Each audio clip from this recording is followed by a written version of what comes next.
मेरे मित्र श्री पुष्कर सिंह धामी जी, केंद्रीय मंत्रिमंडल के मेरे सहयोगी श्री मनसुख मांडविया जी, श्री अजय भट्ट जी, उत्तराखंड विधानसभा के स्पीकर श्री प्रेमचंद अग्रवाल जी, उत्तराखंड सरकार में मंत्री और आज उनका जन्मदिन भी है, डॉक्टर धन सिंह रावत जी, उनको जन्मदिन की बहुत बहुत बधाई। देश के अनेक स्थानों से जुड़े राज्यों के मुख्यमंत्रीगण, लेफ्टिनेंट गवर्नर्स, राज्यों के अन्य मंत्रीगण, सांसद और विधायकगण और मेरे प्यारे भाइयों और बहनों, ये देवभूमि ऋषियों की तपोस्थली रही है। योग नगरी के रूप में ये विश्व के लोगों को आकर्षित करती रही है। मां गंगा के समीप हम सभी को उनका आशीर्वाद मिल रहा है। आज से नवरात्र का पावन पर्व भी शुरू हो रहा है। आज प्रथम दिन मां शैलपुत्री की पूजा होती है। मां शैलपुत्री हिमालय पुत्री है और आज के दिन मेरा यहां होना, यहां आकर इस मिट्टी को प्रणाम करना, हिमालय की इस पवित्र धरती को प्रणाम करना, इससे बड़ा जीवन में कौन सा धन्य भाव हो सकता है। और मैं आज जब उत्तराखंड आया हूं तो एक विशेष रूप से भी बधाई देना चाहता हूं, क्योंकि इस बार टोक्यो ओलंपिक में ये देवभूमि ने भी अपना झंडा गाड़ दिया है और इसलिए आप सब अभिनंदन के अधिकारी हैं। उत्तराखंड की दिव्य धरा ने मुझ जैसे अनेक लोगों के जीवन की धारा को बदलने में बड़ी भूमिका निभाई है। यह भूमि इसलिए मेरे लिए महत्वपूर्ण है, इस भूमि से मेरा नाता मर्म का भी है, कर्म का भी है,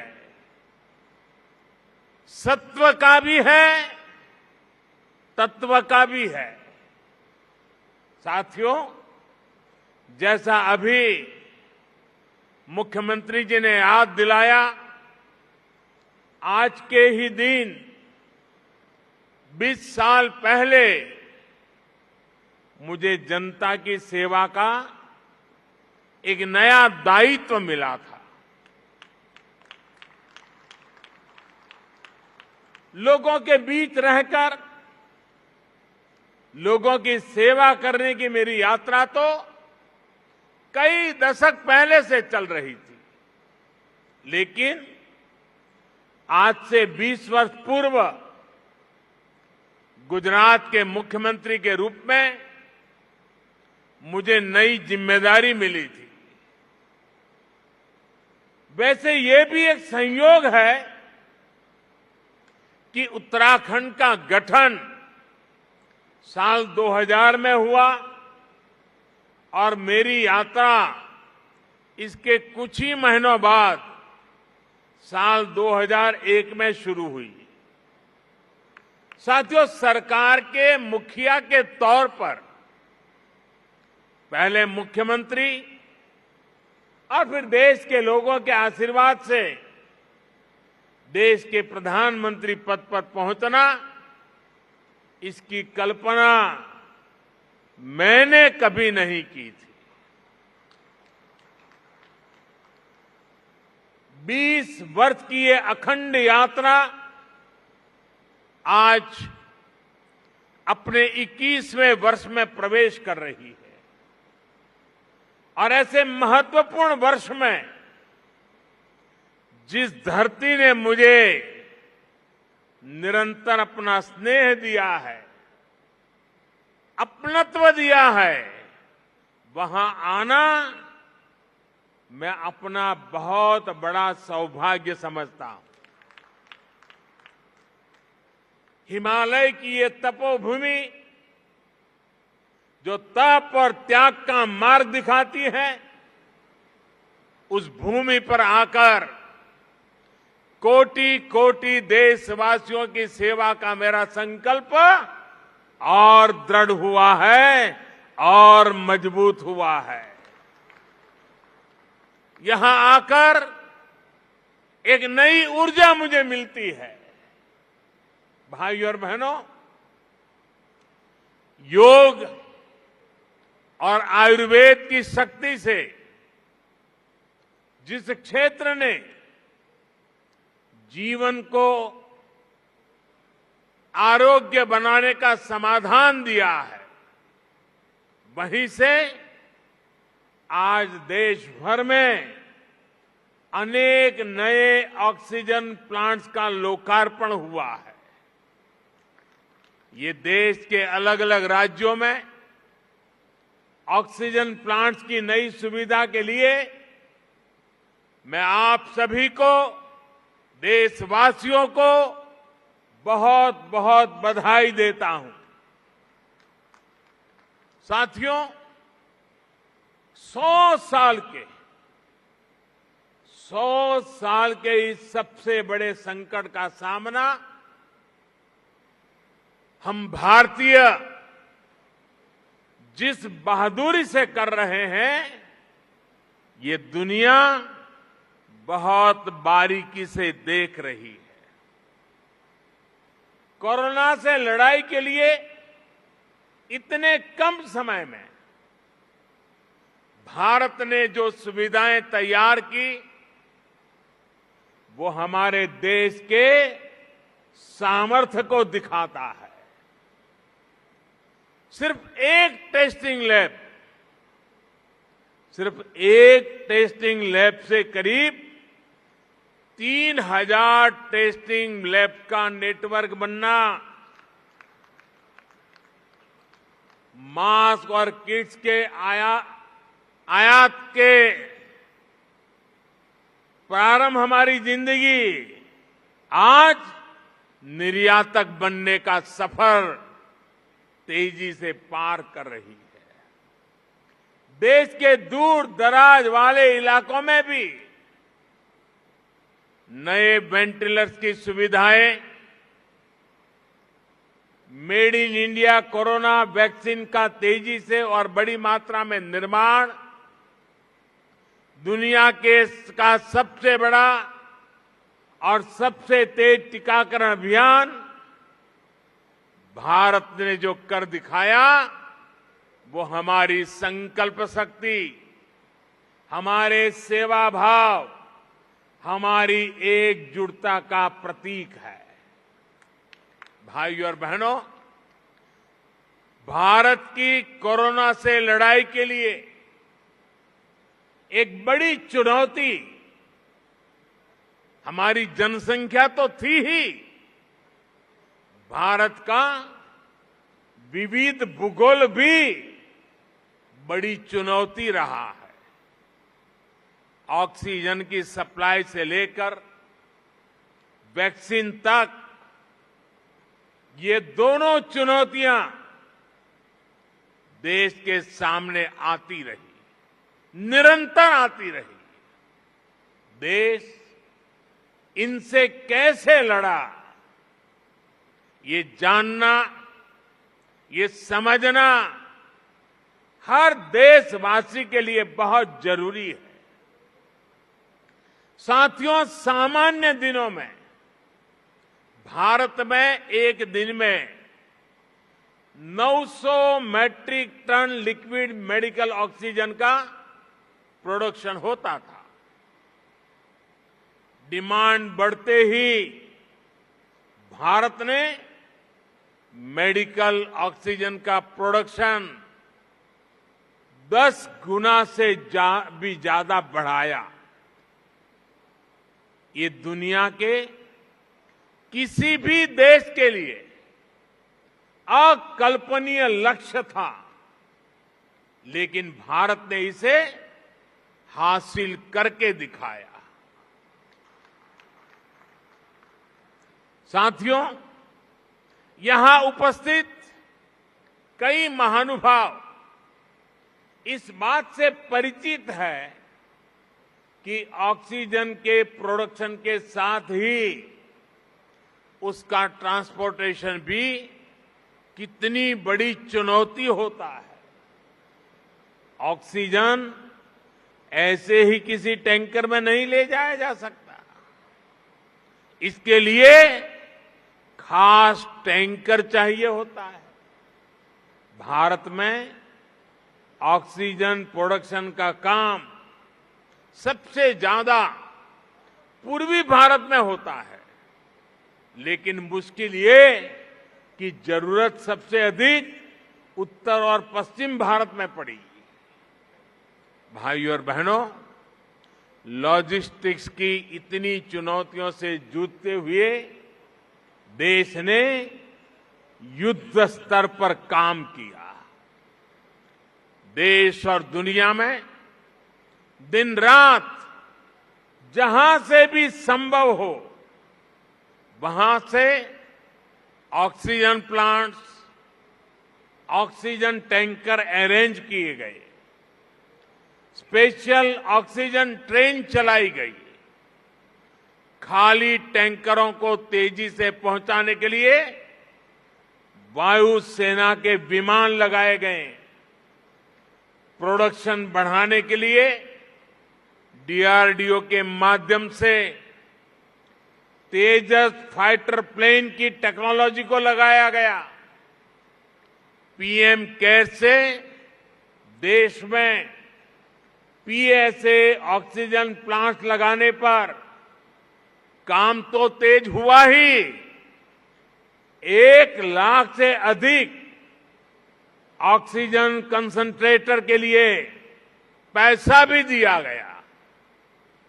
साथियों, भविष्य में कोरोना से लड़ाई के लिए हमारी तैयारी और पुख्ता हो, इसके लिए देश भर में पीएसए ऑक्सीजन प्लांट का नेटवर्क तैयार हो रहा है।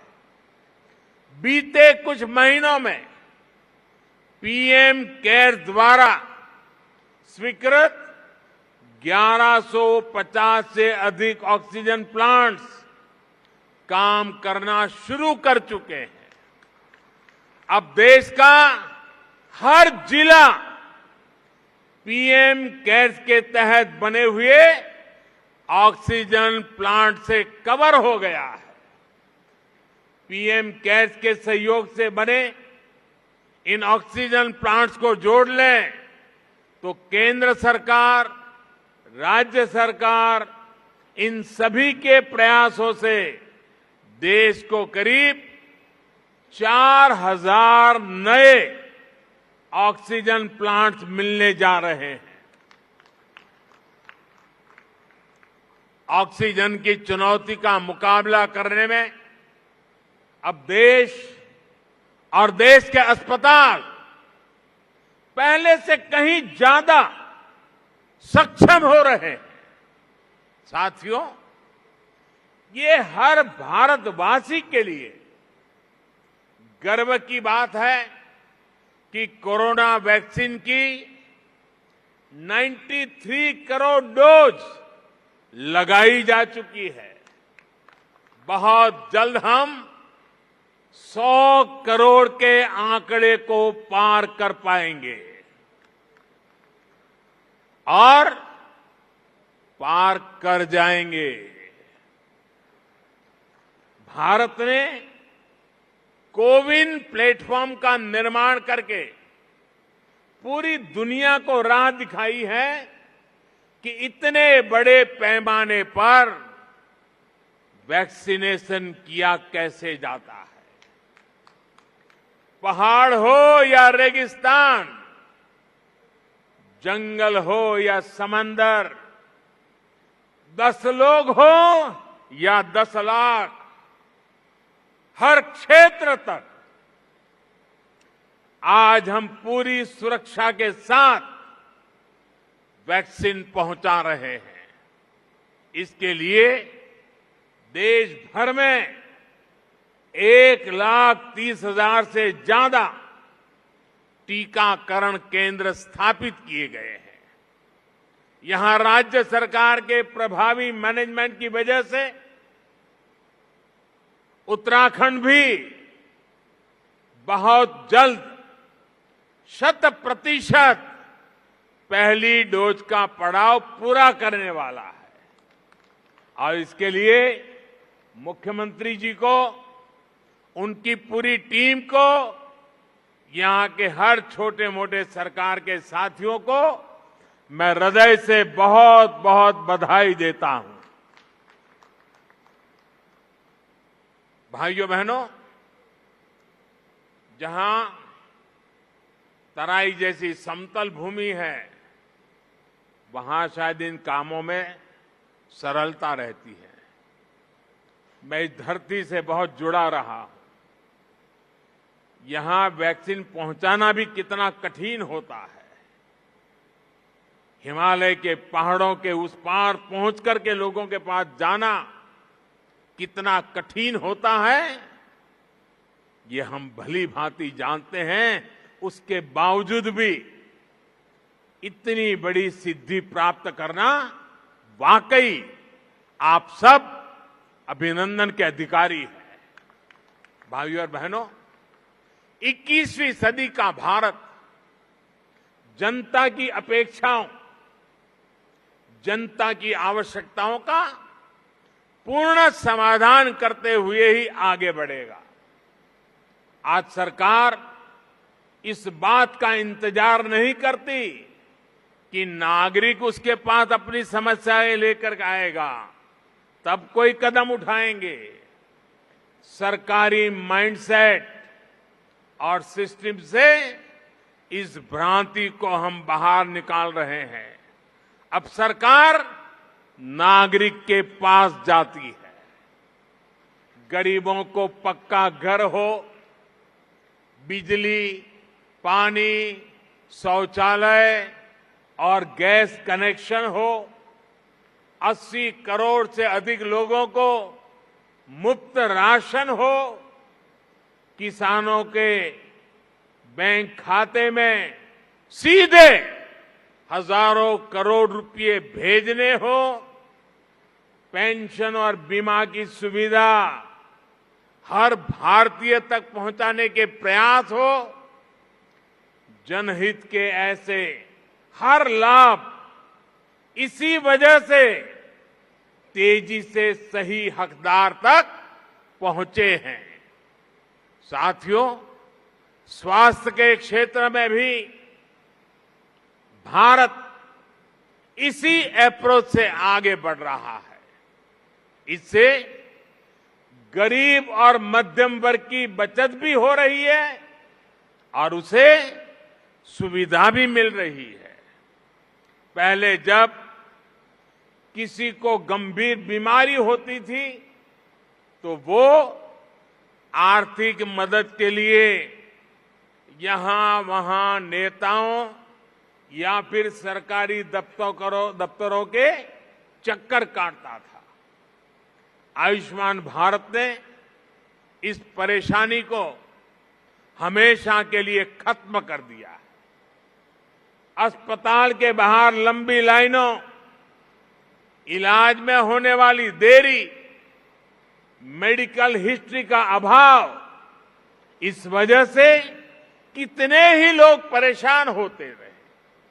अब आयुष्मान भारत डिजिटल मिशन, इससे पहली बार इसका समाधान करने का प्रयास भी शुरू हुआ है।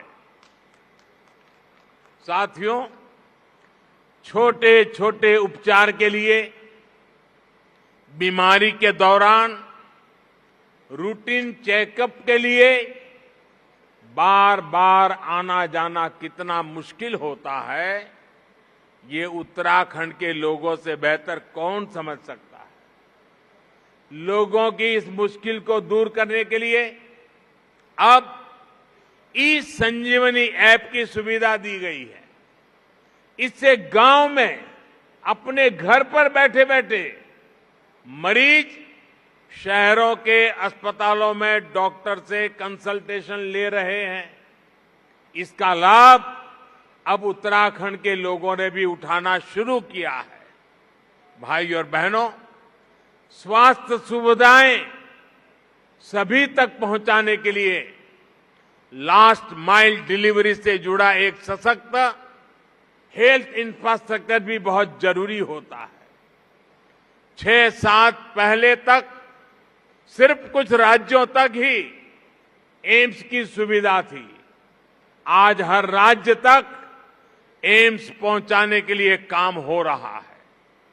6 एम्स से आगे बढ़कर 22 एम्स का सशक्त नेटवर्क बनाने की तरफ हम तेजी से आगे बढ़ रहे हैं। सरकार का ये भी लक्ष्य है कि देश के हर जिले में कम से कम एक मेडिकल कॉलेज जरूर हो। इसके लिए बीते 7 वर्षों में देश में 170 नए मेडिकल कॉलेज शुरू किए गए हैं। दर्जनों नए मेडिकल कॉलेज का काम जारी है। यहां मेरे उत्तराखंड में भी रुद्रपुर, हरिद्वार और पिथौरागढ़ में नए मेडिकल कॉलेजों की मंजूरी दी गई है। साथियों, उत्तराखंड के निर्माण का सपना अटल जी ने पूरा किया था। अटल जी मानते थे कनेक्टिविटी का सीधा कनेक्शन विकास से है। उन्हीं की प्रेरणा से आज देश में कनेक्टिविटी के इंफ्रास्ट्रक्चर के लिए अभूतपूर्व स्पीड और स्केल पर काम हो रहा है। मुझे संतोष है कि उत्तराखंड की सरकार इस दिशा में गंभीरता से काम कर रही है। बाबा केदार के आशीर्वाद से केदार धाम की भव्यता को और बढ़ाया जा रहा है। वहां श्रद्धालुओं के लिए नई सुविधाएं विकसित की जा रही है। मैं भी कई बार ड्रोन कैमरा के माध्यम से इन कार्यों की प्रगति की समीक्षा करता रहता हूं। 4 धाम को जोड़ने वाली ऑल वेदर रोड पर काम तेजी से चल रहा है। 4 धाम परियोजना देश और दुनिया से आने वाले श्रद्धालुओं के लिए बहुत बड़ी सुविधा तो बना रही है, गढ़वाल और कुमाऊं के चुनौतीपूर्ण क्षेत्रों को भी आपस में जोड़ रही है। कुमाऊं में 4 धाम रोड के लगभग 150 किलोमीटर हिस्से से इस क्षेत्र के विकास को नया आयाम मिलने वाला है। ऋषिकेश कर्णप्रयाग रेल लाइन से भी उत्तराखंड की रेल कनेक्टिविटी को और विस्तार मिलेगा। सड़क और रेल के अलावा एयर कनेक्टिविटी को लेकर हुए कार्यों का लाभ भी उत्तराखंड को मिला है। देहरादून हवाई अड्डे की क्षमता को 250 पैसेंजर से बढ़ाकर 1200 तक पहुंचाया गया है। मुख्यमंत्री श्रीमान धामी जी के उत्साही और ऊर्जावान नेतृत्व में उत्तराखंड में हेलीपोर्ट इंफ्रास्ट्रक्चर को भी प्रोत्साहित किया जा रहा है। साथियों, पानी की कनेक्टिविटी को लेकर भी उत्तराखंड में आज सराहनीय कार्य हो रहा है। इसका बहुत बड़ा लाभ यहां की महिलाओं को मिलना शुरू हुआ है। उनका जीवन और आसान बन रहा है। 2019 में जल जीवन मिशन शुरू होने से पहले उत्तराखंड के सिर्फ 1,30,000 घरों में ही नल से जल पहुंचता था। 1,30,000 घरों में। आज उत्तराखंड के 7,10,000 से ज्यादा घरों में नल से जल पहुंचने लगा है। यानी सिर्फ 2 वर्ष के भीतर राज्य के करीब करीब 6 लाख घरों को पानी का कनेक्शन मिला है। जैसे उज्ज्वला योजना के तहत मिले गैस कनेक्शन ने महिलाओं को राहत दी, स्वच्छ भारत मिशन के तहत बने शौचालयों ने महिलाओं को सुविधा, सुरक्षा और सम्मान दिया, वैसे ही जल जीवन मिशन से हो रहा पानी का कनेक्शन महिलाओं को बहुत राहत दे रहा है।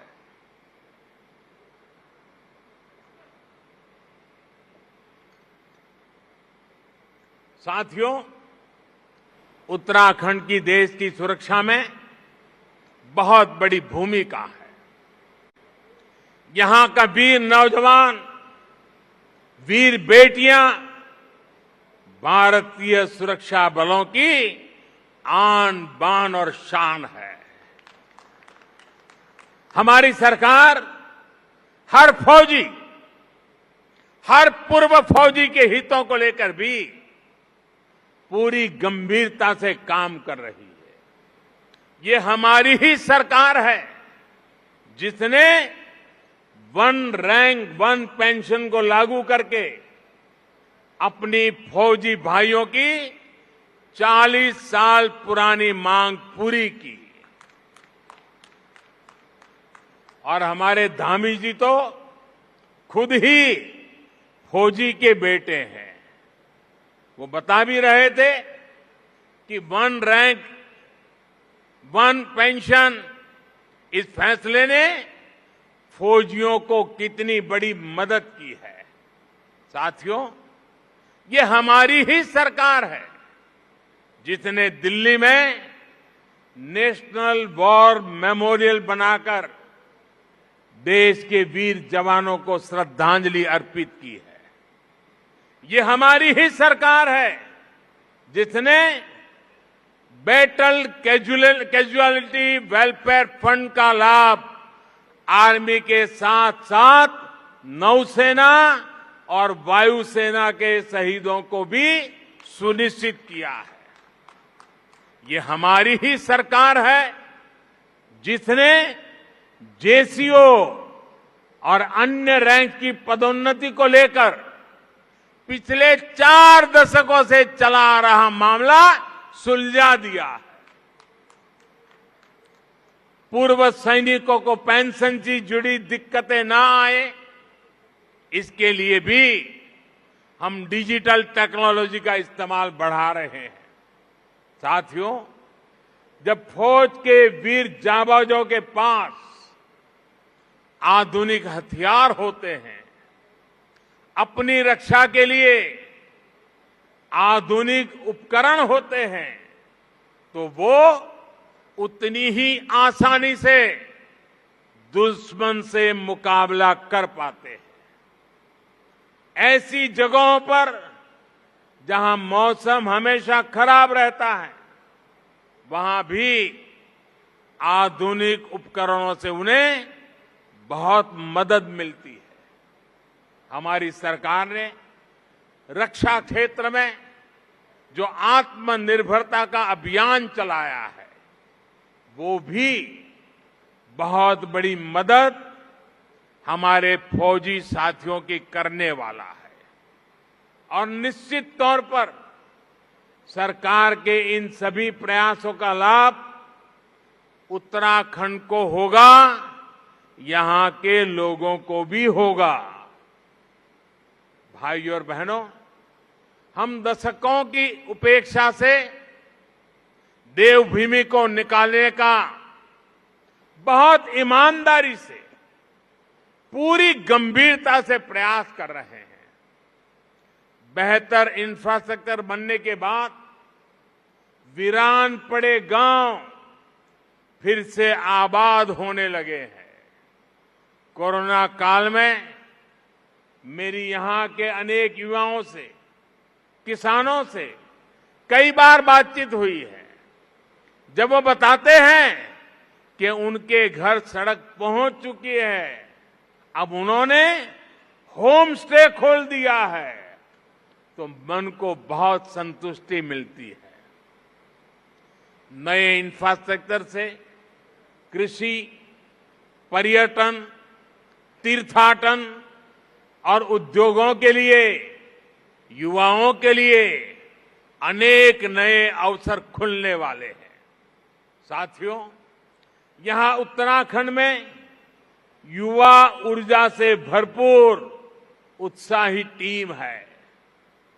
अगले कुछ वर्ष में उत्तराखंड अपने गठन के 25 वर्ष में प्रवेश करेगा। उत्तराखंड को बहुत निकट भविष्य में 25 वर्ष होने वाले हैं। तब उत्तराखंड जिस ऊंचाई पर होगा, ये तय करने, उसके लिए जुट जाने का यही समय है, सही समय है।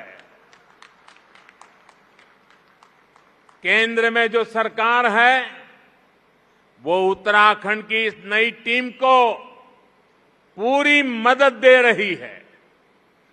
केंद्र और राज्य सरकार के साझा प्रयास यहां के लोगों के सपनों को पूरा करने का बहुत बड़ा आधार है। विकास का यही डबल इंजन उत्तराखंड को नई बुलंदी देने वाला है। बाबा केदार की कृपा से हम हर संकल्प को सिद्ध करें, इसी कामना के साथ आप सभी को बहुत बहुत शुभकामनाएं। धन्यवाद।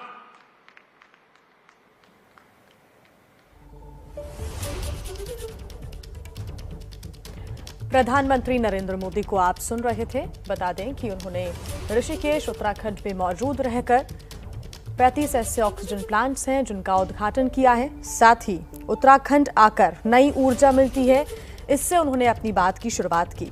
बता दें कि सत्ता में आज पीएम को 20 साल पूरे हो चुके हैं, इसका भी उन्होंने जिक्र किया और अभी तक कौन कौन से बड़े फैसले उन्होंने लिए हैं, साथ ही स्वास्थ्य विभाग की तरफ से क्या काम किया जा रहा है, ये भी उन्होंने बताने की और जनता के सामने रखने की कोशिश की।